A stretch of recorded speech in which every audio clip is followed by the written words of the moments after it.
Market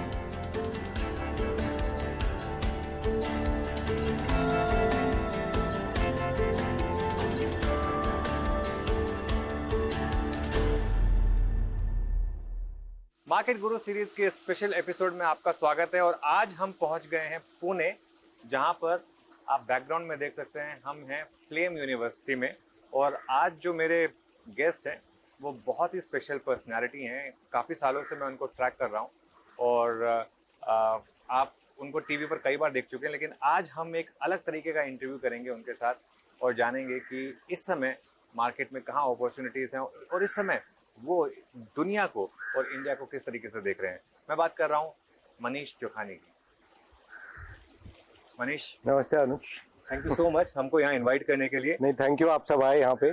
Manish Chokhani इनाम के को लीड किया था इन्होंने, और उसके बाद जब इनाम और एक्सिस सिक्योरिटीज का मर्जर हुआ था तो एमडी और सीईओ थे, और अभी फ्लेम यूनिवर्सिटी के गवर्निंग बॉडी पे हो। गवर्निंग बॉडी में क्रिएशन निमेश भाई का है। क्रिएशन निमेश भाई का है। ऑब्वियसली वो पूरा का पूरा इनाम ग्रुप काफी इन्वॉल्व है, सब लगे हुए हैं। और मनीष, पहले तो मैं ये कहूंगा कि बहुत शानदार यूनिवर्सिटी बनाई है आपने। मतलब एक देखकर मुझे लग रहा है, हमारे जमाने में तो ये सब था नहीं, लेकिन एटलीस्ट ये लग रहा है कि हमारे बच्चों के लिए एटलीस्ट अब हमको बाहर भेजने की जरूरत नहीं है। इंडिया में अच्छी यूनिवर्सिटी। निमेश भाई का थॉट वही था जब उन्होंने ये यूनिवर्सिटी चालू की, कि इन्वेस्टिंग में जैसे हम काफी दृष्टिकोण से चीजों को देखते हैं, तो जो लिबरल आर्ट्स जो अमेरिका में काफी पॉपुलर है, कि क्यों ना उस तरीके के एजुकेशन को यहाँ प्रोवाइड किया जाए। तो हर रकम के कोर्सेज यहाँ अवेलेबल किए जाए और ऐसे बच्चों को तैयार किया जाए कि वो नौकरियां नहीं ढूंढें और यहाँ से अमेरिका ना चले जाएं, और यहाँ पे रह के लीडरशिप पोजीशन अपनी बना के बरकरार करके एंटरप्रेन्योरशिप थोड़ा करें। सो उस हिसाब से ये जगह करीब 100 एकड़ पर क्रिएट हुई है। 1 मिलियन स्क्वायर फुट, तो खैर you can see the infrastructure and हम वॉक करके देखेंगे भी। करीब 3000 बच्चे रेसिडेंट्स में यहाँ पे रह के अंडर ग्रेजुएट पढ़ते हैं, एमबीए प्रोग्राम भी है। 10:1 स्टूडेंट फैकल्टी रेशियो है, तो 300 प्रोफेसर हैं, जिसमें से 1/3 returning from overseas with Ivy League और ऑक्सफोर्ड कैम्ब्रिज, उस तरीके के लोग यहाँ पे आके तो ये एक सेंटर ऑफ एक्सेलेंस बने। एंड हमारी ये कामना है कि हिंदुस्तान में ऐसे 10, 15, 20 और बने। And we are providing what we can. West में, नॉर्थ में जैसे अशोका यूनिवर्सिटी हमारे अच्छे दोस्त ने आशीष धवन ने वहां भी चालू की है, ऐसे और बहुत बने। एंड खैर हम तो बात करेंगे ही अभी कि जैसे इंडिया का वक्त आ रहा है, ये एक फाउंडेशनल बिल्कुल काइंड ऑफ पिलर है। मैं एक्चुअली उसी पे आ रहा था कि क्या ये एक इंडिकेशन है मनीष की अब इंडिया का वक्त आ गया है। और हम ये कहते रहते हैं क्योंकि ये आपको लग रहा है कि इंडिया का यूएस मूवमेंट है, जो यूएस शायद 100 साल पहले या मतलब देख चुका है ऑलरेडी। सो होप तो यही है हमारी। एंड मैं भी करीब 35 साल से मार्केट में हूँ। एंड इंडिया में हम इतने सालों फॉरेनर के पीछे जाते थे टू ट्राई एंड गेट विदेशी निवेशक इनटू इंडिया, और हरदम यही सुना जाता था कि आपके एंटरप्रेन्योर तो बहुत बढ़िया हैं, कंपनियां बहुत बढ़िया हैं, बॉटम अप स्टोरी बहुत ग्रेट है इंडिया में, पर जो टॉप डाउन है कि आपके बैलेंस ऑफ पेमेंट में ऑयल है या आपके फिस्कल डेफिसिट जो गवर्नमेंट के पीएनएल में है, वो फिक्स नहीं हो रहा है। तो ये पिछले सालों से जो काम हो रहा है अपने देश में, आई थिंक वो मैक्रो में भी काफी होप हमें दे रहा है। और जिस तरीके का इंटरनेशनल वातावरण बना है उसमें भी ये देखने आ रही है कि जैसे यूएस हो या यूरोप हो या जापान हो, चाइना हो, सब में एजिंग पॉपुलेशन है, डेट है, और डिसरप्शन जो आ रहा है, जो हमारे देश के तरफ से भी काफी हम भी प्रगति कर रहे हैं। इससे ये लग रहा है कि ये इंडिया की अगले 1-2 दशक इंडिया के लिए बहुत ही महत्वपूर्ण रहेंगे। एंड जैसे आपने सही कहा, वी ऑल होप कि नॉट जस्ट ये डिकेड बट अगले 2 डिकेड इंडिया के हक में रहे। ओके, मैं आपने एक यही फ्लेम यूनिवर्सिटी में एक प्रेजेंटेशन इस वीकेंड पे की थी, तो मैं उसको पढ़ रहा था और 173 पेज की आपकी प्रेजेंटेशन थी, तो काफी टाइम लगा मुझे उसमें मिलने में। मुझे ना उसमें सबसे अच्छी जो चीज लगी, अच्छी कह लें उसको या रिलेटिवली कह लें, आपके हिसाब से अब डेवलप्ड कंट्रीज में कुछ प्रॉब्लम आने वाली है और इमर्जिंग मार्केट खासतौर से इंडिया को उसका बेनिफिट मिलेगा आपके हिसाब से? स्पेशली इंडिया को, क्योंकि इमर्जिंग मार्केट में भी जैसे रशिया है वो एक्सक्लूड हो गया है ब्रिक्स में से। चाइना के प्रति तो जो जियोपॉलिटिकल टेंशन चल रहे हैं वो सबको पता ही है। ब्राजील में भी काफी सोशलिस्ट गवर्नमेंट आ गई है, तो India is standing out as a big hope और जैसे सबका ये मानना है कि आज हम 5th रैंक पे पहुंच गए हैं और तीसरे पे अगले 3-4 साल में पहुंचेंगे, we become the driver of global growth. ये जो 3 ट्रिलियन की इकोनॉमी में अगर आप 8%, 6% नॉमिनल ग्रोथ करते जाएं तो 250-300 बिलियन जीडीपी ऐड होती है दुनिया में, which is not a small amount. और जो भी वेस्ट में जैसे एजिंग डेमोग्राफिक्स है, तो उनकी फैक्ट्रियों में या उनके जो सर्विस सेक्टर में, आईटी में या बीपीओ बैक ऑफिसेज हैं, स्केल में अगर मैन्युफैक्चरिंग करना हो या स्केल में सर्विसेज करना हो तो वो skilled and trained manpower उन्हें यहीं मिलेगा। और मैन्युफैक्चरिंग भी जैसे मोदी जी ने जाके यूएस के साथ अब ये जो पार्टनरशिप है काफी डीपन करी है, so it is a reason to be very hopeful. Okay, एक और आपने प्रेजेंटेशन में कह रहे हैं कि ये जो यूएस में अब इस समय जो फेड कर रहा है और जो एक काफी वहां पर मार्केट जो है बहुत ज्यादा नैरो हो गई है, और ये काफी खराब एंड करेगा और एक लंबी बेयर मार्केट की तरफ यूएस जा सकता है, ये बहुत बड़ी चीज होगी। तो ऐसे में एक यूएस में अगर लंबी बेयर मार्केट आएगी तो बाकी कंट्रीज में इंडिया आइसोलेशन में कैसे चलेगा? सो ये 2001 में अगर आपको याद होगा कि जब .com बूम हुआ था और TMT का जब बबल बना था, उसके 10 साल बाद नैस्डैक में कोई परफॉर्मेंस नहीं आई, एंड उस दशक में hard assets and emerging markets में काफी उछाल आया था। सो इसमें एक स्टेप अगर मैं पीछे लूं आपके दर्शकों के बेनिफिट के लिए, कि 70s में गोल्ड स्टैंडर्ड को ब्रेक किया गया एंड ब्रेटन वुड्स एक अग्रीमेंट की जिसमें हर करेंसी को डॉलर के सामने पैक किया गया। बिल्कुल, जो पहले गोल्ड के साथ पैक होता था तो $1 के पीछे 1 यूनिट ऑफ गोल्ड रहता था। जब से उन्होंने उसे ब्रेक किया, हर डिकेड में, क्योंकि एक्सेस मनी प्रिंटिंग चालू हो गया, यूएस को लाइसेंस मिल गया, तो 70s में वहां भी निफ्टी 50 बने थे। डिज्नी है, कोडैक है, this kind of stocks, xerox, और ये सब आप देखें जो टॉप बने 1973-74 में, वो फिर 30 साल तक आए नहीं और काफी तो ये कंपनियां ही खत्म हो गई। वो बढ़ते बढ़ते जब वो रोलिंग एसेट बबल चालू हुआ, वो अगले गोल्ड और सिल्वर में गया, और वो जो टॉप बना 1980 में, फिर 30 साल तक गोल्ड की और सिल्वर की मंदी रही। वो बढ़ते बढ़ते आगे बढ़ा तो 87-88 में ताइवान, जापान में जो टॉप बना, वो आज आप देख रहे हैं 35 साल बाद Japan is coming back to that number. फिर घूमते घूमते 90s में आया और TMT बबल हुआ। सो इस प्रकार की जो रोलिंग बबल्स हैं, जिसके हम बेनिफिशियरी थे 2001 से 2010 वाज इमर्जिंग मार्केट्स, कमोडिटीज, वो साइकिल रिपीट होने जा रहे हैं। कि जो लास्ट स्टेज में जो 4-5 शेयर पकड़ के रखते हैं मार्केट को, and they are all great companies, let's not forget, valuation की गलती कंपनी नहीं करती है, इन्वेस्टर करता है। तो आज जैसे the best company in AI is Nvidia, and 40 time sale multiple पे है, जैसे टेस्ला हो गया था 2-3 साल पहले इन EV। तो भाव अगर हम गलती करते हैं, बबल क्रिएट करते हैं, तो market is always self correcting. ये आपके हिसाब से एक नियर टर्म, एक लॉन्ग टर्म टॉप बनने की तैयारी हो रही है। Always a bubble is founded in a truth, कि ये फ्यूचर है यहाँ पे, बट उसको हम जब एक्सेस खींच के भाव गलत करते हैं, देन द इन्वेस्टर सफर्स। कि जो TMT के बबल में भी जो शेयर घटे थे 2001 में, कंपनियां तो सॉलिड थी, वहीं से गूगल और अमेजोन निकले। बिल्कुल बिल्कुल, तो उसमें एक दो ही रह जाती हैं, उसके बाद बाकी सारी की सारी जो है, इवन इंडिया में भी ये प्रोसेस हमने देखा था। एग्जैक्टली, वो सब सिल्वर लाइन वगैरह कहीं नहीं है, वो लेकिन कंपनी नहीं है, और इन्फोसिस, TCS सब आगे बढ़ते रहे। बिल्कुल, तो कंपनियां ठीक है। और अगर जैसे मार्क फेबर का बहुत बढ़िया कहना है कि बिगिनिंग ऑफ द साइकिल में प्रमोटर के पास विजन होता है और इन्वेस्टर के पास पैसा होता है, और एंड ऑफ साइकिल में इन्वेस्टर के पास विजन होता है और प्रमोटर के पास पैसा चले जाता है। बिल्कुल, चलिए तो एक काम करते हैं, अब यहाँ से चलेंगे हम थोड़ा दूसरी जगह चलेंगे, क्योंकि यूनिवर्सिटी इतनी बड़ी है, हमने सोचा यहाँ से शुरुआत करेंगे। अब हम जाएंगे एक और स्पेशल लोकेशन में, तो चलते हैं अब उस लोकेशन में और इस बातचीत को कंटिन्यू करते हैं।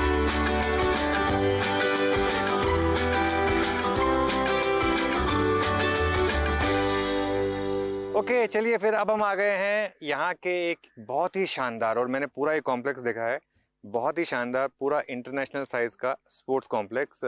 ये पूरा 400 मीटर है ना, एथलेटिक ट्रैक। हाँ, 400 मीटर का एथलेटिक ट्रैक है। आपके tennis court, squash courts, badminton courts, Olympic size basketball court देखा मैंने, बहुत शानदार था, ओलंपिक साइज स्विमिंग पूल। बिल्कुल बिल्कुल। तो अच्छा मनीष, हम बात कर रहे थे ग्लोबल सिनेरियो की, आपने एक बहुत इंटरेस्टिंग टर्म यूज किया था डॉलराइजेशन, उसको लेकर। अभी इंडिया में एक डिबेट चली हुई है, लॉजिकली अगर RBI चाहे तो यहाँ से एक्चुअली इंडियन करेंसी काफी स्ट्रांग हो सकती है, ठीक है ना, लेकिन शायद वो करने नहीं देंगे और फोकस करेंगे कि अपने फॉरेक्स रिजर्व्स को 1 ट्रिलियन या उसको क्रॉस कर दें।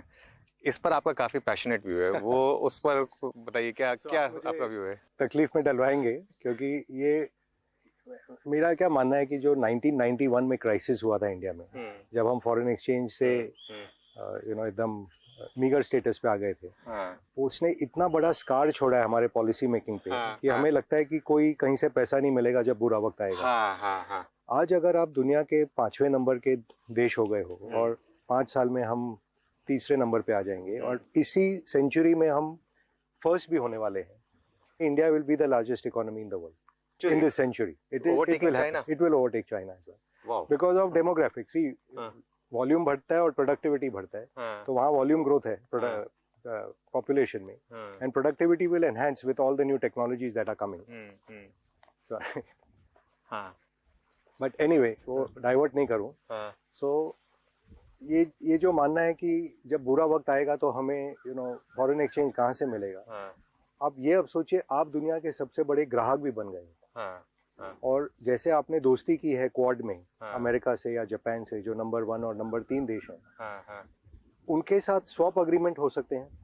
जैसे यूएई के साथ ये सरकार ट्राई भी कर रही है कि we start exchanging our currency for our trade. तो ये हो ही नहीं सकता है कि आप तीसरे नंबर पे पहुंच जाएं और आपकी करेंसी क्लोज रहे और कन्वर्टेबल नहीं रहे। और जब करेंसी कन्वर्टेबल हो जाती है and people believe it's a store of value, उसमें 2-3 चीज होते हैं। एक तो ये रिजर्व्स का old legacy I don't think is required. जैसे अमेरिका को रिजर्व रखने की कोई जरूरत नहीं, और चाइना के reserves are accumulation of export surpluses, and उससे उनको जो खरीदना है, जैसे वो ऑयल फील्ड खरीद लेते हैं, माइंस खरीद लेते हैं, लिथियम खरीद लेते हैं। अगर उस दृष्टिकोण से अगर हम भी सोचने लगे कि as a leader and not as a follower and setting the standard, then there is a chance for interest rate also to fall in India to global level, make the industry more competitive and allow you to start exporting more also.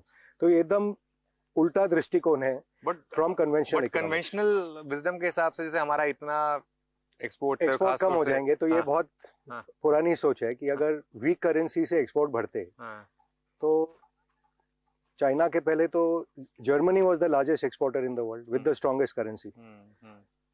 अगर weak currency was the way out, तो may be Bangladesh should have been the largest exporter in the world. Currency only passes your purchasing power to the buyer. आपके लिए जैसे motorcycle आप खरीदते थे 40,000 की, आज वो 1 लाख की हो गई। आपकी परचेजिंग पावर गई और वो आपने ट्रांसफर कर दिया आपके अमेरिकन बायर को। तो आप नंबर 3 देश नहीं बन सकते जब तक आपकी करेंसी स्ट्रांग नहीं हो। Okay. And currency exports is dependent, number 1 on investment, and number 2 on what scale you can provide.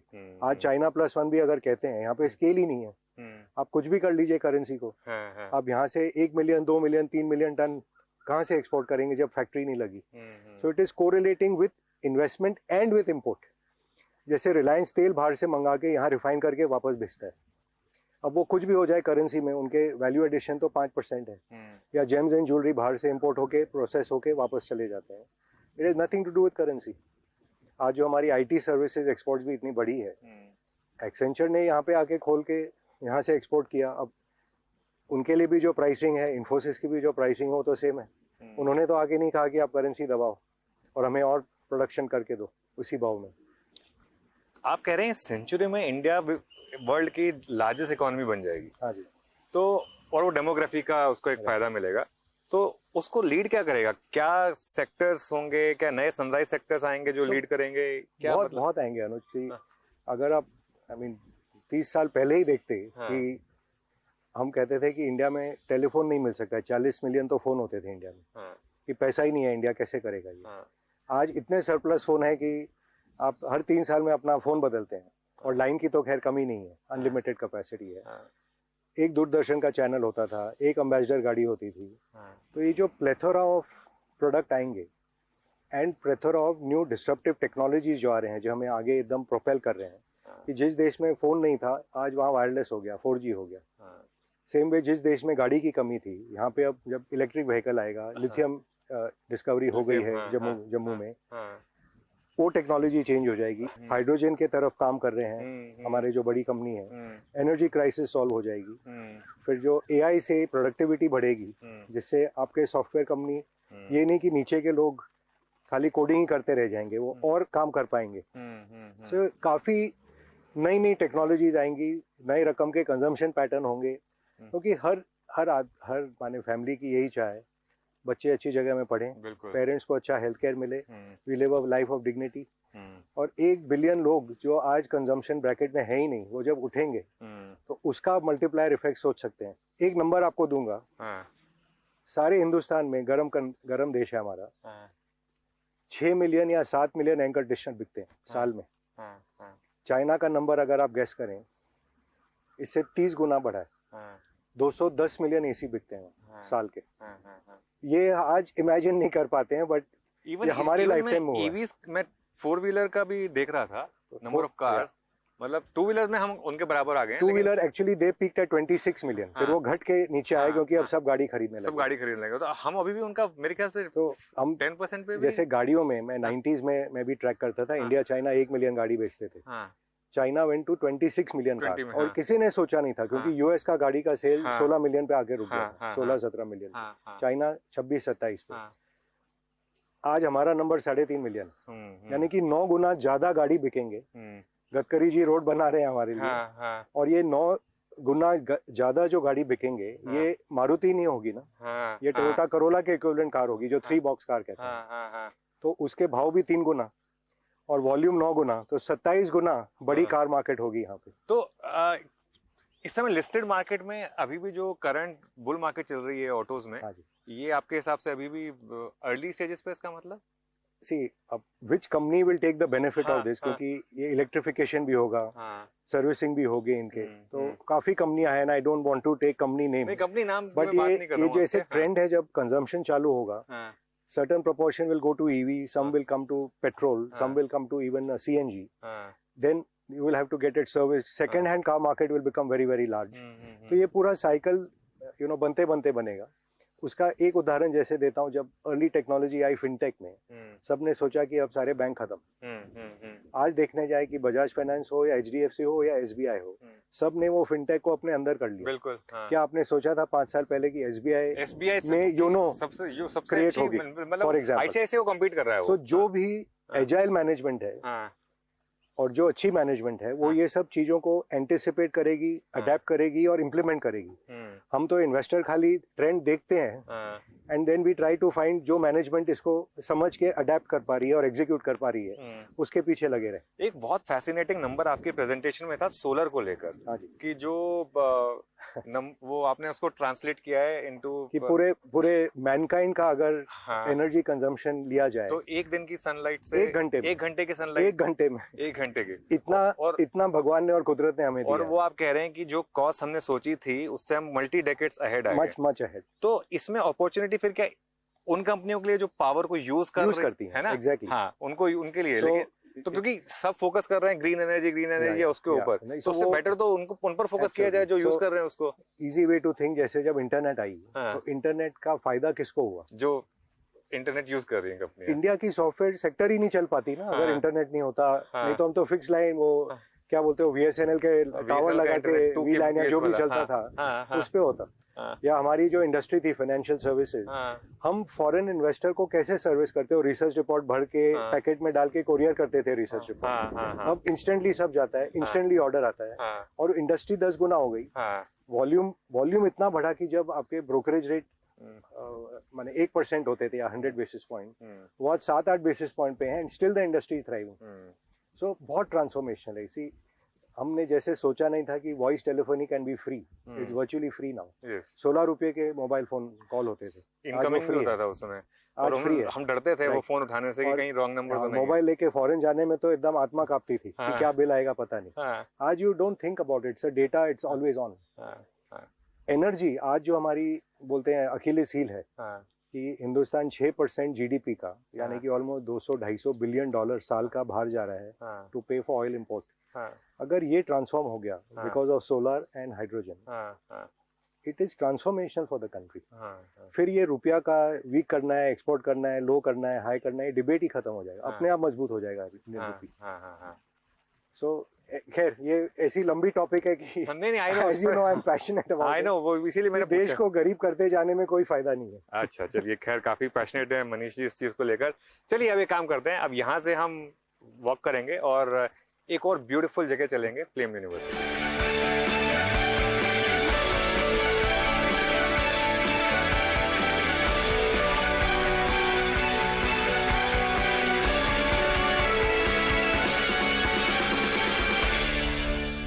Chandragupta Maurya, Manish बहुत लोगों को पता नहीं होगा लेकिन हमारा गोल्डन ईरा।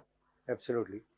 नॉर्थ में जैसे आपको सबको पता ही है कि चंद्रगुप्त मौर्य, चाणक्य, वो जो ऐसा ईरा था कि, और साउथ में चोला, और साउथ में चोला एम्पायर था कि वहां से लोग आते थे इंडिया की खोज में, राइट। जो क्रिस्टोफर कोलंबस गए थे, अमेरिका ढूंढने नहीं गए थे, वो इंडिया ढूंढने गए थे। वास्को डी गामा क्यों घूम के आए थे? क्योंकि ये जो देश है, this was the centre of the world for education, for trade, peace loving. हम कहीं नहीं गए किसी और देश पे कब्जा करने, तो इसलिए लोग यहाँ पे अट्रैक्ट होके आते थे। और ऐसा वातावरण इसीलिए यहाँ बनाया है। हर एक बिल्डिंग में आप देखेंगे कालिदास सेंटर में आर्ट्स है। हम जो एजुकेशन सेंटर में थे एग्जीक्यूटिव में, वो विक्रम साराभाई के नाम से वो हॉल है। और ये जो एमपी थिएटर है, ये चंद्रगुप्त एमपी थिएटर इसको नाम दिया है। तो बच्चों को काफी आनंद आता है यहाँ। थिएटर भी करते हैं, स्पीचेस भी करते हैं, ओपन फोरम है एकदम सबके लिए, तो बहुत अच्छा वातावरण है। चलिए, तो मैं एक चीज अब पूछना चाह रहा हूँ आपसे। अब तक के इंटरव्यू में ये चीज तो क्लियर हो गई कि आप इंडिया पर बहुत बुलिश हैं, और आप ऑब्वियसली अभी ये मान रहे हैं कि इस सेंचुरी में अगर हम वर्ल्ड की लार्जेस्ट इकोनॉमी बनने वाले हैं, तो मतलब इंडिया का गोल्डन पीरियड अब शायद शुरू हो रहा है। और हमारे जो नेक्स्ट जनरेशन है वो काफ़ी लकी है एक तरीके से, जो इस ईरा में पैदा हुई है। तो अब इन्वेस्टिंग यहाँ पर इस समय किन चीज़ों पर फोकस करना चाहिए? क्योंकि एक जो स्टैंडर्ड इन्वेस्टिंग रूल्स हैं वो शायद इतने एप्लीकेबल ना हो आज की मार्केट में। तो आपके हिसाब से अब अगर बड़ा पैसा बनाना है तो किस तरीके से फोकस करना होगा? आपने कहा जो स्टैंडर्ड रूल है वो एप्लीकेबल नहीं होंगे, ऐसा नहीं हो सकता है। कि ऑलवेज जो रूल्स हैं कि आपको जो समझ में आता है आप वही करिए। अपने सर्कल ऑफ कॉम्पिटेंस जिसे हम कहते हैं, कि जो अगर आप इंजीनियरिंग करें हैं और आप सोचे कि मैं जाके आर्ट खरीदना चालू कर दूं, तो वो तो नहीं होगा। सेम वे जो आर्ट का स्टूडेंट है वो जाके सोचे कि मैं एआई को समझ के मैं सबसे ज़्यादा पैसा उसमें कमाऊंगा, वैसा भी नहीं होगा। तो सर्कल ऑफ जो भी आप समझते हैं उसको, इन्वेस्टिंग ऐसा वंडरफुल प्रोफेशन है कि आप हरदम सीखते रहते हैं। हम लोग सब यहाँ सीखने आए हैं कोर्स में, इसीलिए आप भी यहाँ आए हमें मिलने। तो ये 99 साल में जैसे चाली मंगर साहब हैं, वो आज तक कहते हैं कि हम स्टूडेंट हैं और हम सीख रहे हैं, इसीलिए वो यंग रहते हैं। तो ये जो टाइमलेस लेसन है, circle of competence, when you are buying, margin of safety. क्योंकि जब आप कोई चीज़ खरीदते हैं, वही एक चीज़ है जो आपके हाथ में है। एक बार आपने खरीद लिया, उसके बाद तो सब भगवान की दया। मैनेजमेंट क्या करता है, बिजनेस क्या करता है, कंपटीशन क्या करता है, रेगुलेशन क्या होता है। सो purchase price is the most important.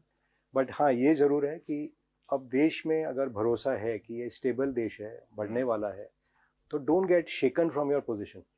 जो भी अच्छी बिजनेस आपने ढूंढी है उसको आप पकड़ के रखें। और जो भी लेजेंड्स यहाँ पे हैं, आप देखेंगे हमारे इंटरव्यू के बाद 10-10, 20-20 साल, जैसे राकेश जी ने टाइटन रखा, एनएम फैमिली ने इन्फोसिस रखा। वेल्थ क्रिएशन वहां से होता है। ये 2 महीने में, 3 महीने में, साल भर में ले लिया, बेच दिया, उससे एक तो आपका ब्लड प्रेशर अप डाउन होगा, दूसरा आप टैक्स भी भरोगे, और अच्छी बिजनेस जो है वो तो चलती रहती है। जैसे बजाज फाइनेंस पिछले दशक में, पूना की जो कंपनी है, ऑलमोस्ट 100 गुना से, I think much more than that is the return in the last decade. तो ये बहुत अपॉर्चुनिटी है, बहुत है। इन्फोसिस खुद है, Kotak. So investing is simple, you are taking asymmetrical bet. Odds have to be in your favour. And जो लोग शॉर्ट टर्म में करते हैं, उनको ये चाहिए कि जब चीज बहुत ही खराब से, हम कहते हैं इंग्लिश में, when you go from terrible to bad, that is also rate of change, you make money. But the big money is made when you can buy अच्छी कंपनी और उसको पकड़ के रखें, और वो अपने सेक्टर की लीडर हो, और ये ग्लोबलाइज भी अगर हो जाए, मैसिव वेल्थ क्रिएशन वहाँ होता है। एक आपका प्रेजेंटेशन में मैं एक ऑब्जर्वेशन देख रहा था, as of CEOs.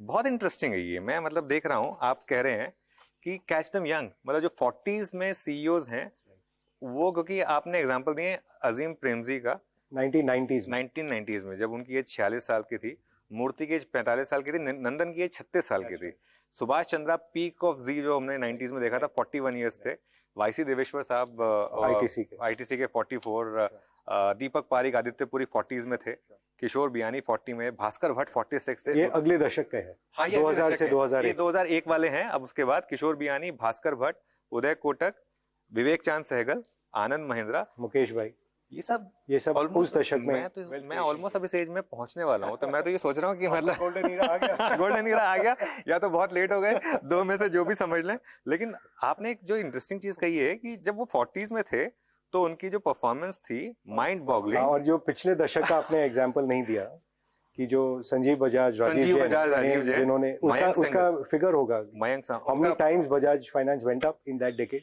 74 times. Navin fluorine 54 times, PI industries Mayank Singhal 38 times, Berger paints Abhijit Roy 23 times, भी होगी, वरुण बेरी 48 इयर्स के थे 20 टाइम्स, और संजीव बिखचंदानी 48 इयर्स के 13 टाइम्स। पिछले डेकेड में एक्चुअली पीपल मिस्ड जो इंडिया का biggest multibagger Chandrasekaran's edge when he was leading TCS, और टीसीएस ने क्या परफॉर्मेंस दिया, और आज जाके वो टाटा ग्रुप के चेयरमैन बने। बिल्कुल। सो इसका दो चीज है, एक तो ये एनेक्डोटल है, सो इट्स नॉट कि जो उस दशक का नहीं है वो नहीं कमाएगा। पॉइंट वाज कि जब आप किसी स्लाइटली अननोन चीज को लेते हैं तो उसमें अर्निंग तो आती है, पी मल्टीपल भी एक्सपेंशन होता है। तो जैसे सरकार कहती है डबल इंजन सरकार, तो डबल इंजन इन्वेस्टमेंट भी होता है। इन्वेस्टिंग में डबल इंजन से बनेगा, आपका कंपाउंडिंग तो उसी से होगी। तो अगर आप 70 का पी का स्टॉक लेंगे तो और वो डीरेट हो गया तो कमाई नहीं होगी, बट 10 का पी लेंगे और वो 70 हो गया, असली कमाई तो वहां होती है। चलिए, बारिश रुक गई है तो थोड़ा वॉक करते हैं, है ना, थोड़ा सा। अच्छा, काफी आपने इतनी ब्यूटीफुल जगह बना रखी है, तो उसको थोड़ा सा एक बार जरा वो नीचे चलते हैं और बात करते हुए। तो अच्छा, थोड़ा सा ये मतलब मैं, अगर आप इसको नहीं आंसर करना चाहते तो अलग बात है, लेकिन अभी कोई यंग एंटरप्रेन्योर लग रहा है आपको जिस पर आप लग रहा है कि अब बेट लगा सकते हैं? मतलब ऑब्वियसली स्टॉक रिकमेंडेशन नहीं, लेकिन जो आपको लग रहा है कि इस समय उसी कैटेगरी में है जो जहां पर मैं आपको इनडायरेक्टली दूसरे वे में कहता हूँ, I don't want to take names. 3-4 जो थीम है इंडिया में बहुत पावरफुल है कि एक, आपको पता है कि पूरी अनऑर्गेनाइज सेक्टर ऑर्गेनाइज्ड हो रही है।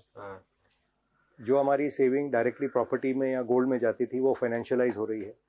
तो अगर ये थीम में आप देखें, फाइनेंशियलाइजेशन ऑफ सेविंग्स, कि बैंक हो, एनबीएफसी हो, इंश्योरेंस कंपनी हो, एसेट मैनेजमेंट कंपनी हो, स्टॉक एक्सचेंजेस हो, क्रेडिट रेटिंग एजेंसी, कितने प्लेथोरा ऑफ ऑप्शन है फाइनेंशियल में। और अगर ये देश 15% ग्रोथ हो रहा है नॉमिनल, इनके प्रॉफिट ग्रोथ क्या हो सकते हैं अगले 5-10 साल में, जरा आप प्रोजेक्ट करके देखिए। और ये सब यंग कंपनियां हैं, कोई में सीईओ भी यंग है। एंड ये जो 40s का थीम मैंने दिया था, the thought was not edge, it was see आप 30-35 के होते तो थोड़े उतावले रहते हैं, रेस्टलेसनेस होता है थोड़ा, और वो मैच्योरिटी नहीं आती है। और आप 55-60 के हो जाते हैं, बाय एंड लार्ज थोड़ी एनर्जी कम हो जाती है। तो जो गोल्डन ईरा है वो की समझ भी है और एनर्जी भी है, end of course the clearing line is always integrity, वो नहीं है तब तो हाथ भी नहीं जाना है। तो अगर ये 3 चीज कॉम्बिनेशन आ जाए तो मजा आता है। तो एक थीम फाइनेंशियलाइजेशन की है, एक थीम जैसे आपने देखा सरकार हर क्षेत्र से विड्रॉ करके प्राइवेट सेक्टर को हाथ में दे रही है, चाहे वो आपके पासपोर्ट सेवा केंद्र हो, एयरपोर्ट हो, ब्रिजेस हो, रोड्स हो, सब प्राइवेट सेक्टर के हाथ में आएंगे। तो ये जो प्राइवेटाइजेशन प्लेज हैं, इनमें काफी पैसा बनेगा। बिल्कुल। तीसरे जो प्लेटफॉर्म कंपनीज बन रहे हैं, देयर प्राइसिंग में not have been right, but lot of these companies will eventually, जैसे कंसोलिडेट हो गए, 2 प्लेयर हैं, 3 प्लेयर बाकी है, करेक्ट भी हो गए, करेक्शन भी हुआ। Price I am not yet commenting, price you take your call, but what is the runway जो ग्रोथ का है इनके सामने। और आज जो इंडिया का कंजम्पशन पिरामिड है वो बहुत छोटा है। हम कहते हैं ऊपर में 25 मिलियन फैमिली है जो ऑस्ट्रेलिया जैसे हैं, नीचे में 200 मिलियन फैमिली है जो फिलीपीन जैसे हैं, जो मोटरसाइकिल पे है, उसके नीचे जो 1 बिलियन है वो तो साइकिल पे या पैदल है। तो जैसे जैसे देश प्रगति करेगा और ये सब कंजम्पशन में आएंगे, तो जैसे हमने गाड़ियों का या एसी का एग्जाम्पल दिया, ईटिंग आउट का एग्जाम्पल अगर आप लें, उसमें डिलीवरी का एग्जाम्पल लें, तो इतने जो प्लेटफॉर्म प्लेस बने हैं, they go through hype cycle, then they correct, then they go over correction also. और वहाँ से अगर यू सी कि इसमें कैरेक्टरिस्टिक लीडर का है, इनके जो एथिक्स हैं ये एकदम ठीक हैं, और ये लॉन्ग टर्म कैपिटल एलोकेशन ठीक से करने वाले हैं, इट बिकम वेरी इंटरेस्टिंग। तो तीसरा थीम एक वो हुआ, और चौथा हमेशा इंडिया में ये रहा है कि कंज्यूमर, एंड कंज्यूमर में टूथपेस्ट और साबुन तो सबके पास है, बट जो नहीं है उस पर ध्यान दें। फ्रिज नहीं है, गाड़ी नहीं है, एसी नहीं है, मोबाइल भी खैर सबके पास हो गया, बट ये what we call non discretionary की तरफ आप ध्यान दें, बिल्कुल, तो इतना अपॉर्चुनिटी है कि ये जो 3 ट्रिलियन की इकोनॉमी कहते हैं, ये 5 ट्रिलियन और 10 ट्रिलियन ऐसे ही नहीं होगी ना। इसमें इतना प्रॉफिट अपॉर्चुनिटी है, तो it is a exciting period to be an investor. बिल्कुल। चलिए फिर एक काम करते हैं, अब हम एक और ब्यूटीफुल जगह चलते हैं, फ्लेम यूनिवर्सिटी की, और बाकी की बातचीत मनीष के साथ वहां पर करेंगे।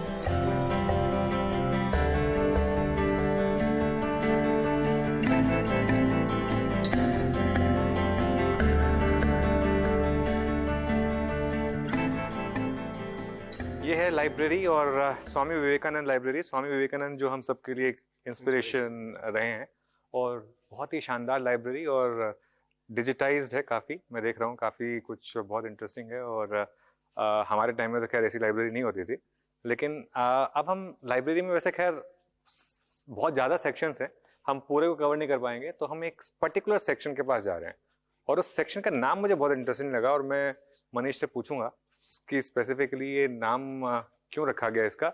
जरा एक बार इस नाम पर फोकस किया जाए, और ये है लाइब्रेरी ऑफ मिस्टेक्स। ऐसा क्यों? सो ये बहुत ही एक मशहूर इकोनॉमिस्ट हैं, रसेल नेपियर, हाँ, जो स्कॉटलैंड में है, तो हाँ, उन्होंने, ये उनकी क्रिएशन है। हाँ, और उन्होंने एक बात कही जो हमारे सबके दिल को काफी छुई, कि लोग दूसरे के सक्सेस से सीखते हैं, बट तजुर्बे को क्या कहते हैं, एक्सपीरियंस को, कि अपनी गलतियों से सीखना। So one way is to make the mistake and learn, another way is to learn from mistakes of other people. तो उनकी बहुत अच्छी टैगलाइन है, changing the world for the better, one mistake at a time. Okay. So उन्होंने अपनी collection of books यहाँ पे लाके हमें इंस्पायर करी है, कि बच्चे आके पढ़ें, कि जैसे एग्जांपल दूं, अब जैसे ये मनी प्रिंटिंग चल रही है दुनिया में, I don't know if the books are still here. Paul Volcker साहब जो थे, जिन्होंने यूएस में इंटरेस्ट रेट्स ऑलमोस्ट 15-16% करके एकदम इन्फ्लेशन को once and for all kill कर दिया। तो what were the mistakes which caused that to happen. So ऐसी बुक्स है, जैसे ग्रेट क्रैश के बारे में बुक्स है, and not only about markets और इकोनॉमीज, कि इवन ह्यूमैनिटी ने क्या क्या मिस्टेक्स करी हैं। बिल्कुल बिल्कुल। लास्ट मैन स्टैंडिंग, ये जेमी डायमंड की। तो कैसे बैंकिंग क्राइसिस में एक बैंक बढ़ के आगे निकली, obviously. So it's a very interesting section, और जो यहाँ पे नॉलेज के खोज में आए, उसके लिए all resources are available, and not just George Soros, Warren Buffett, everyone, सब पर बहुत शानदार बुक्स रखी हुई हैं यहाँ पर। सो लाइक ही सेड, जो सक्सेसेस हैं वो तो है ही, जो फेलियर्स हैं, जो मिस्टेक्स हैं, it's like a economic history which you should also know, कि टुलिप मेनिया भी हुई थी, साउथ सी बबल हुआ था, मैक्सिको 1994। अगर ये जैसे 5000 साल से जो इंसान, हर आदमी वही मिस्टेक दोहराता रहता है, कि हर राजा सोचता है मैं टेरिटरी कॉन्कर करके मेरा नाम रोशन रहेगा और जो लोग मुझे याद करेंगे, अलेक्जेंडर द ग्रेट के ज़माने से। तो वो हिस्ट्री देखें, या इकोनॉमिक हिस्ट्री देखें, साइंटिफिक हिस्ट्री देखें, कि क्या इल्यूजन था कि world is flat. So it's interesting to learn. In fact since आपने टॉपिक छेड़ दिया है, अपने प्रेजेंटेशन में भी आपने एक इन्वेस्टिंग को लेकर कहा है कि थोड़ा आप अपनी खुद की पर्सनालिटी पर वर्क करिए। कि देखिए, हर आदमी जॉर्ज सोरोस नहीं बन सकता है, बिल्कुल, हर कोई वॉरेन बफेट नहीं बन सकता है, हर कोई राकेश झुंझुनवाला नहीं बन सकता है, हर कोई निमिष शाह नहीं बन सकता है, हर कोई एक जिम साइमन साहब हैं जो क्वांट इन्वेस्ट करते हैं without worrying about fundamental, seeing trends, and he has PhDs on quant. और ये दुनिया भी जा रही है उस डायरेक्शन में, कि थोड़े सालों में आर्टिफिशियल इंटेलिजेंस हम सबके इंटेलिजेंस से आगे निकल के, may be they will become the new great investors. तो वो भी सीखना पड़ेगा कि ये कैसे हो। तो हम लोग की ये मानना है कि हम आते हैं इस दुनिया में as a classroom, there life is a classroom जिसमें हम सीखने आए हैं। और जो 4 भाग होते हैं लाइफ के, जो स्टूडेंट लाइफ होता है 25 साल, फिर हाउस होल्ड लाइफ होता है जो आप काम काज संभालें, अपने परिवार का देखभाल करें, फिर 50 से 75 आप मेंटरशिप करें, दूसरों को आगे बढ़ाने का मौका दें, जो जैसे कि यहाँ पे हो रहा है, और फिर आप संन्यास आश्रम में जाके सेल्फ इंट्रोस्पेक्शन करें। So if you lead that kind of full life, this human life is to be taken as a experience, और उसमें investing gives you the ability to be self aware, कि क्या क्या हो रहा है और वो मुझे कैसे इम्पैक्ट करता है और मैं कैसे रिएक्ट कर रहा हूँ, उस पर फिर निर्भर है। आपके हिसाब से फिर AI जो है वो किस तरीके से चेंज करने वाली है, इन्वेस्टिंग को कैसे चेंज करने वाली है? सो हर टेक्नोलॉजी जो आती है ह्यूमन बीइंग की कैपेसिटी और क्षमता को आगे बढ़ाती है। तो जैसे आप चश्मा पहनते हैं, तो अगर 100 साल पहले चश्मे नहीं होते तो आप देख नहीं पाते, बोलते अब ये आदमी कोई काम का नहीं। तो हमारी कैपेसिटी बढ़ गई। तो जैसे मशीन आए तो बोले अरे लोग फार्मिंग खत्म हो जाएगा, ट्रैक्टर आ गए तो अब आदमी काम कैसे करेगा। फैक्ट्री आई तो फैक्ट्री में लेबर सब निकल जाएंगे। तो ये जो डर का एक वातावरण पैदा होता है कि नई टेक्नोलॉजी आएगी तो वर्ल्ड विल एंड, ऐसा नहीं होता है। It enhances our ability to do more things. और हमारा भी ऐसा मानना है कि AI is at one level productivity tool, another level increases the capacity कि हम और क्या कर सकते हैं और कैसे और इसको डेमोक्रेटाइज करके डीपर एंड डीपर। जैसे इसके आगे भी इलॉन मस्क साहब जो है उन्होंने एक न्यूरालिंक टेक्नोलॉजी की है, जो ब्रेन कंप्यूटर इंटरफेस, इसमें एटलीस्ट 50-60 कंपनियां ऑलरेडी हैं लगी हुई कि इफेक्टिवली वो आपके ब्रेन में they give a interface, tip डाल दिया एंड इफेक्टिवली उन्होंने पूरे इंटरनेट को और AI को आपके साथ जोड़ दिया। तो आप सुपर ह्यूमन हो गए क्योंकि सारा नॉलेज एक साथ आ गया, सारे एक्सपीरियंस दुनिया के आपके साथ आ गए। और एप्पल ने जैसे विजन प्रो दिया है तो मिक्स रियलिटी हो गई। बहुत महंगा है वैसे। तो जो आप आज के दिन महंगा है, जब हर टेक्नोलॉजी आती है, जब मेन फ्रेम कंप्यूटर होता था वो आप इमेजिन नहीं कर सकते। आज जो आपका हाथ में फोन है उससे कम से कम 10 गुना ज्यादा पावरफुल है। मेरे एक स्लाइड में एक मेंशन था कि जो बिल क्लिंटन साहब एज प्रेसिडेंट ऑफ USA के पास जो इंफॉर्मेशन था और प्रोसेसिंग पावर था, that is available to a child in India with a phone in the hand 20 साल में। तो that is the rate of change जो आ रहा है and we will be beneficiaries of it. ठीक है। अच्छा, एक करंट मार्केट सिनेरियो की बात कर लेते हैं, उसके बिना क्योंकि ये इंटरव्यू पूरा नहीं होगा। मार्केट में बड़ी रैली आई अब, और अब हम मैं देख रहा था वैल्यूएशन के हिसाब से 19 टाइम्स पर आ गए हैं। बहुत महंगा नहीं है क्योंकि हम 21 टाइम पे भी गए हैं, लेकिन बहुत सस्ता भी नहीं है। तो इस समय आपका व्यू क्या है? मार्केट आप जो कहते हैं, एक तो कोई टाइम नहीं कर पाता है, और how pessimistic a market can get and how optimistic a market get. Normally जब इंटरेस्ट रेट बहुत ऊंचे होते हैं, मार्केट का पेसिमिज्म एट द माने मार्केट रॉक बॉटम पे रहता है, तो 10-12 का मल्टीपल पे मार्केट बॉटम करता है और 20-22 पे मार्केट का टॉप होता है नॉर्मली, जो देखा गया in terms of multiple.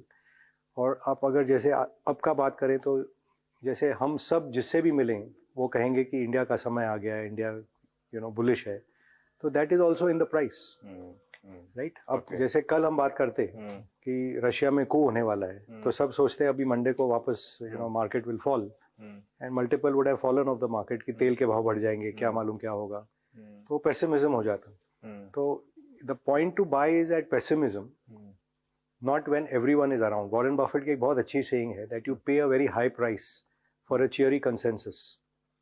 So currently consensus is India is in a great spot, which it is. But if the price is reflecting it, you have to just be little patient कि कोई ना कोई event होता है, crisis होता है, mood बदलता है, जब आपको opportunity मिलती है। Having said that, please don't try to time the market. SIP अगर करते रहें सिस्टमैटिकली, और 10 साल में अगर आप देखेंगे पीछे मुड़ के, तो अब शायद 60,000 पे लिए या 55,000 पे लिए या 65,000 पे लिए, इट वोंट मैटर। बिल्कुल, हाँ। सो वो भावना जिसके पास है और जिसके पास वो पेशेंस और टाइम फ्रेम है, क्या उनके एसेट एलोकेशन है, वो हर व्यक्ति अपना खुद डिसाइड करे। I think on that basis we should be okay. Okay. अच्छा, अब यहाँ से मार्केट लीडरशिप अभी भी कंजम्पशन बैंकिंग यहीं पे रहने वाली है? So हमने बात की शुरू में कि फाइनेंशियलाइजेशन एक थीम चलेगा ही चलेगा। Discretionary consumption more not towards FMCG but more towards discretionary cars and durables, eating out, retail, all of that. फिर जो प्राइवेटाइजेशन प्लेस है, जो कि जो गवर्नमेंट सर्विसेज प्राइवेट सेक्टर के हाथ में आ रही हैं, उनमें बहुत अपॉर्चुनिटी है। उनके लिए जो इंफ्रास्ट्रक्चर में कंस्ट्रक्शन कंपनीज है, सिक्लिकल्स हैं, वो जो पूरा वैल्यू चेन है उसमें बहुत अपॉर्चुनिटी है। और जो फिर प्लेटफॉर्म प्लेस बन गए हैं उनमें बहुत अपॉर्चुनिटी है। तो कोई कमी नहीं है हिंदुस्तान में। और ऐसा भी नहीं है कि अगर जैसे बाजार शायद ऊंचा हो बट हो सकता है कोई शेयर नीचा हो। जैसे हमने बिफोर द इंटरव्यू और टॉकिंग से HDFC बैंक एज एग्जाम्पल, कि लार्जेस्ट बैंक है बट अब टेक्निकल फैक्टर आ गया है कि म्यूचुअल फंड 10% ज़्यादा नहीं ले सकते हैं। बट अगर आप 5 साल 10 साल सोचें कि ये बैंक कहाँ से कहाँ जाएगा, तो it may be a interesting time to look at it. बिल्कुल। चलिए फिर एक अब इस लाइब्रेरी से बाहर चलते हैं और एक फिर ओपन स्पेस में जाएंगे और कुछ सॉफ्ट स्किल्स की बात के साथ इस इंटरव्यू को समाप्त करेंगे। चलिए। यहाँ से चलते हैं बाहर। चलिए फिर वैसे मनीष मेरा जाने का मन तो नहीं कर रहा है ये यूनिवर्सिटी छोड़ के, लेकिन आखिरी के 7-8 मिनट आपके साथ बचे हैं, तो अब कुछ बातें हो जाएं जो हमारे यंग इन्वेस्टर्स देख रहे हैं, आपको सुन रहे हैं, इस समय उनके लिए क्या लेसन्स हैं, मतलब किन चीज़ों पर फोकस करें और क्या रेड फ्लैग्स हैं जिन पर सबसे ज़्यादा फोकस करें। सो ग्रेट क्वेश्चन अनुज, कि सबसे पहली बात तो ये है कि ये ऐसा प्रोफेशन है, जैसे मैंने कहा कि it's a life long learning, learning never ends, क्योंकि चीज़ें चेंज होती रहती हैं, चाहे वो टेक्नोलॉजी हो या वो मैक्रो इकोनॉमिक्स हो या बिजनेस के जो डायनामिक्स हो, कंपटीशन हो। तो ये ना सोचे कि मैंने कुछ खरीद लिया तो I have to just buy it and forget it. I have to stay on top of things and keep that learning going. दूसरी बात ये कि हम सब बुलिश हैं इंडिया पे, नो डाउट अबाउट इट, और हरदम रहेंगे और हरदम रहे हैं। But investing is about taking a calculated bet जब odds are in your favour. And जैसे मैंने पहले भी कहा कि the only thing which is in your control is आपकी जो एंट्री प्राइस है, क्योंकि उसके बाद जो होता है, कंपटीशन क्या करता है, रेगुलेटरी क्या चेंजेस होते हैं, टेक्नोलॉजी में क्या होता है, वो आपके हाथ में नहीं है। जैसे आज हम यहाँ मिल रहे हैं, अगर परसों मिलते तो हम सुपर बुलिश होते कि मंडे को एकदम हमें सब शेयर खरीदने हैं। कल रात में जो रशिया में हुआ, उसमें आधा ऐसे वातावरण हो गया कि सब शेयर बेच के भाग जाए। तो ये जो स्विंगिंग होता है, ग्रीड एंड फियर, वो इक्वानिमिटी चाहिए कि एक चीज होता है भरोसा, दूसरा चीज होता है खरीदने के अपॉर्चुनिटी बहुत मिलेंगे। तो ये फोमो जो रहता है मार्केट में कि ये ले गया, ये बढ़ गया, मैं रह गया, ये भी दिल से निकालें। And while we are in flame, I must also mention कि हर एक इंडियन को जो हमारी क्या कहते हैं, जो ट्रेडिशन में हमें मिला है मेडिटेशन का गिफ्ट, अगर वो भी कोई एक्सपीरियंस कर पाए सब और उसको पार्ट ऑफ डेली लाइफ बना ले, तो जो इक्वानिमिटी आती है डिसीजन मेकिंग में, that just propels you not only in your life as a investor but also in all aspects of life. Okay, तो उसको अगर ध्यान में रखें तो I think we will all benefit. Manish, आपने इतने बड़े बड़े मल्टी बैगर्स खुद आइडेंटिफाई किए, क्रिएट किए, रहे उनमें, तो ये सवाल मुझे बहुत लोग पूछते हैं, स्पेशली जब मैं यूट्यूब लाइव करता हूँ। और एक चीज़ बहुत अच्छी लगती है मुझे, आजकल लोग टिप्स नहीं मांगते, आजकल लोग ये पूछते हैं कि मैं कैसे पैसा बना सकता हूँ। एग्जैक्टली, तो वो एक अच्छी चीज़ है। तो आपके पर्सनल एक्सपीरियंस में, जैसे आपने बोला राकेश झुंझुनवाला ने टाइटन इतने टाइम रखा, कितनी बार वो टाइटन का स्टॉक अपने हाई से 50% गिरा, उस समय उस टेम्पटेशन से कैसे बचा जाए कि कहीं ये मैं गलत तो नहीं होगी? मुझे याद है 600-800 रुपये में सोचते थे कि टाइटन महंगा है, आज 3000 रुपये का भाव हो गया। बट इसलिए एक चीज जो मैंने कहा, जो लॉन्ग टर्म थिंकिंग है कि लोग one way they are very dismissive about macro and trends, but अगर let's take we took example of automobile और एसी फॉर एग्जांपल अर्लियर, कि अगर मैं देखता हूँ कि चाइना में 200 मिलियन एयर कंडीशनर से ज्यादा बिक रहे हैं और अपने देश में 6 मिलियन या 7 मिलियन है, तो ये ऐसा रनवे है इस कंपनी के लिए कि हो सकता है बीच में ये महंगा हो, but where is the destination finally going to be. And उसमें भी 2 साल आगे अर्निंग के डिस्काउंट हो गए या 3 साल भी हो गए, वहां तक ठीक है। अगर बबल हो गया then of course we you think I am discounting, next 10 years की सारी गिनती तो आज ही हो गई। जैसे हमने एनवीडिया की एक एग्जांपल ली कि AI is the future, but अगर आज ही हम उसके 10 साल आगे का भाव दे दें तो उसमें कमाई तो होगी नहीं। तो ये थोड़ा I don't know, it is something you have to practice and experience. I can't put exact number for you today. और ऐसा कोई डिस्ट्रप्टिव चीज भी, जैसे टेस्ला भी निकली, टेस्ला की मार्केट कैप पहले ही 1 ट्रिलियन हो गई, फिर वहां से 50-60% करेक्शन हुई। तो डेफिनेटली ईवी ट्रेंड आएगा, EV will rule the future, but there is a price for everything. So all I say, just have that discipline and see how much are you paying, और आपके भाव में क्या क्या expectation already है। जैसे आज इंडिया की भी बात करते हैं तो इंडिया के एक्सपेक्टेशन ऑलरेडी है, एम्बेडेड है प्राइस में, 19-20 टाइम्स पे पूरी मार्केट है। तो जब कोई रशिया में क्राइसिस होगा, कोई चाइना में कुछ होगा, कहीं और होगा जिससे हमारा कुछ देना देना नहीं, उस टाइम मौका मिलेगा। एक और सवाल मुझे आपसे इसी चीज पर पूछना था, जो साइकोलॉजी से रिलेटेड था थोड़ा सा। एक इन्वेस्टमेंट में आप क्या प्रेफर करते हैं, टू बी इन अर्ली, या फिर एक एविडेंस मिल जाए आपको कि मेरा थीसिस सही है, भले ही मैं 50% महंगा ले लूं? I think it depends. So there are some things which you may be too early. जैसे एक एग्जांपल मैं बाहर के देशों का देता हूँ कि we believe the whole of biology is going to overturn the pharmaceutical industry, कि chemistry based pharma is coming to an end, जो पेटेंट क्लिफ है। और आज ऑलरेडी पर्सनलाइज मेडिसिन आने लगे हैं, क्रिस्पर जो आपके डीएनए को चेंज करके एग्जैक्ट एकदम जैसे स्नाइपर राइफल बुलेट मारता है, that is the medicine which is coming, as oppose to आज जो हम लेते हैं वो केमिकल बॉम्ब जाके अंदर हर चीज को फोड़ता है। तो उसको अगर मैं I read about CRISPR and other companies in 2017, अगर उस टाइम से लेता, बबल हुआ, फिर बबल क्रैश हुआ और फिर ये वापस बिल्ड होने की तरफ है, so you could be too early also in that. So that's an example where knowing things and yet you have to have patience कि I will buy at a good price. तो एक वो example है। दूसरा है जैसे हम गाड़ी की या एसी की बात करते हैं, you need some evidence कि consumption pickup है। नहीं तो 30 साल पहले भी जब मैं शुरू किया था तो ये था कि इंडिया में आदमी बहुत हैं, दाढ़ी बनाएंगे, जिलेट के ब्लेड तो लेंगे ही लेंगे। वो अभी आजकल सब पूरा 25 साल हो गए और ट्रेंड चेंज हो गया, विराट कोहली को देख के सब दाढ़ी उगाने लगे। So you need some evidence. अगर मेरा प्रोफेशन अलाउ करता तो शायद मैं भी करता एक्चुअली। मोदी जी ने भी फैशन में ला दिया। हाँ बिल्कुल बिल्कुल। अच्छा तो एक आखिरी सवाल, इतनी बड़ी आपने इंडिया पर आपने बुलिशनेस दिखाई है ऑब्वियसली, क्या एक रिस्क फैक्टर है जो इसको हैम्पर कर सकते? देखिए हम ऑब्वियसली हर चीज में एक risk factor, of course that's absolutely right. जैसे पहला तो मैंने कहा कि हम एक्सुबरेंस में ओवर पे कर दें, तो द इन्वेस्टमेंट में वर्कआउट, द कंपनी में workout but not for you, तो वो तो सबसे पहले ध्यान रखें। और इंडिया ऐसा देश है कि we have historically created self goal, कि दुनिया में चाहे कुछ भी हो, ग्लोबल क्राइसिस हुआ we came out resilient, covid हुआ वी केम आउट रेजिलिएंट, तो उससे हम नहीं डरते हैं। बट अपने देश में जब हम सेल्फ गोल करते हैं, एंड जैसे पिछले सालों का वातावरण रहा है कि government has gone toward supply side economics, infrastructure बनी है, डायरेक्ट बेनिफिट टैक्सेस से थिंग्स आर इम्प्रूविंग, अगर वो माहौल पूरा बदल दिया जाए और जो कॉन्फिडेंस होना चाहिए लोगों को कि हम इंडिया में आके मैन्युफैक्चरिंग करेंगे, इंडिया में सर्विस सेंटर लगाएंगे, इन्वेस्टर भी अपना पैसा वहाँ पे इजीली रख सकता है, वो वातावरण में अगर चेंज हो जाए, then again the perception changes and valuations change.